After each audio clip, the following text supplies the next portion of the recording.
Raudatu, kami dari kelompok 6 akan mempresentasikan hasil diskusi kami tentang metode dan penalaran ilmiah. Sebelumnya, perkenalkan nama saya Nur Halimah Putri sebagai moderator dan rekan saya Nur Aini Adriani sebagai pemateri. Saya Putri Datika sebagai pemateri.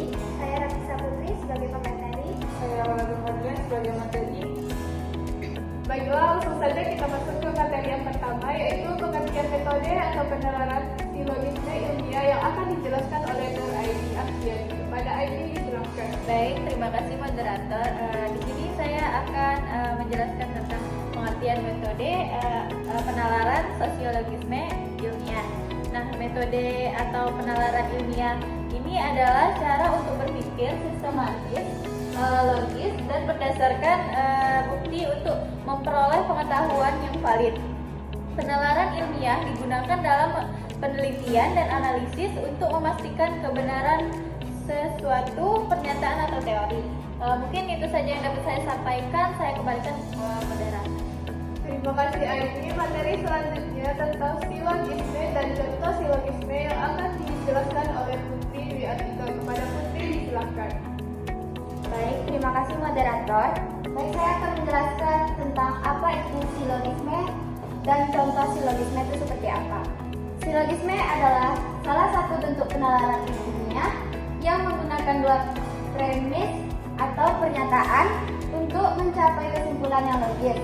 Contohnya seperti premis 1 yaitu semua manusia akan mati, dan premis 2 Sokrat adalah manusia.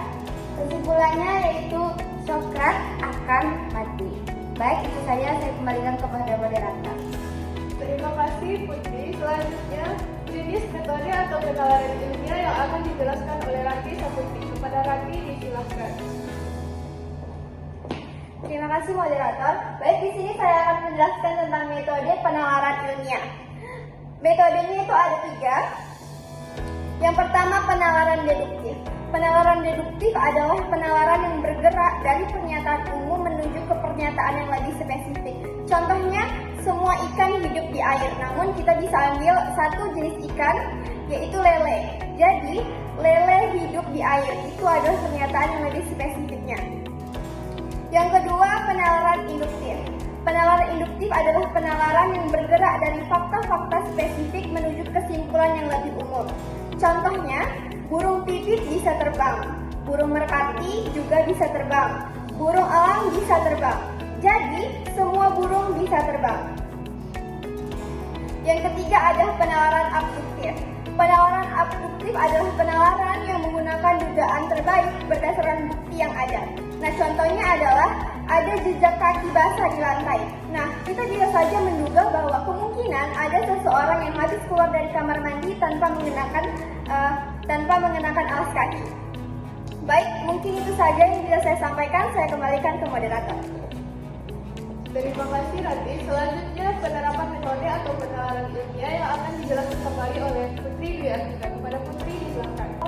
Baiklah, terima kasih moderator. Saya akan menjelaskan bagian yang pertama, yaitu sains dan penelitian. Para ilmuwan menggunakan metode ilmiah untuk menguji hipotesis dan mengembangkan teori. Contohnya penelitian tentang efek pemanasan global berdasarkan data suhu bumi dan dari tahun ke tahun. Baik, itu saja, saya kembalikan kepada moderator. Baik, terima kasih Putri. Selanjutnya kami lanjutkan kembali oleh Raudatu. Kepada Raudatu disilahkan. Terima kasih moderator. Yang saya akan melanjutkan materi ini tentang kehidupan kedua, yaitu tentang kesehatan dan kedokteran, di mana seorang dokter menggunakan penalaran abduktif untuk mendiagnosis penyakit berdasarkan gejala pasien.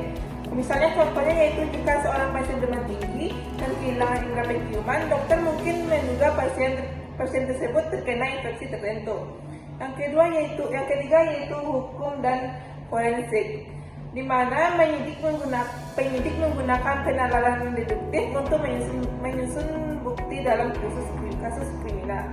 Contohnya, jika sidik jari ditemukan di tempat kejadian perkara, maka bisa diduga bahwa orang tersebut pernah berada di lokasi tersebut. Yang terakhir yaitu kehidupan sehari-hari. Dalam kehidupan sehari-hari, kita ini sering menggunakan penalaran ilmiah untuk membuat keputusan. Seperti kalau langit mendung dan angin kencang, kita bisa menyimpulkan kemungkinan akan turun hujan dan mempersiapkan payung. Sekian dari saya, saya kembalikan kepada moderator. Terima kasih Raudatul. Adapun kesimpulan pada materi ini yaitu metode penalaran ilmiah adalah cara atau proses yang digunakan untuk mencari pengetahuan dan memahami fenomena alam melalui observasi, eksperimen, dan analisis data. Metode ini melibatkan penggunaan logika dan penalaran untuk membuat kesimpulan berdasarkan data yang ada. Dan terdiri dari beberapa jenis yaitu metode induktif, deduktif, dan aduktif. Dengan menggunakan metode penalaran ilmiah, kita dapat meningkatkan pengetahuan, keterampilan berpikir, dan kemampuan menganalisis data serta memahami fenomena alam dengan lebih baik. Sekian dari kelompok 6. Apabila ada kesalahan, mohon dimaafkan. Saya akhiri debat. Terima kasih. Wassalamualaikum warahmatullahi wabarakatuh.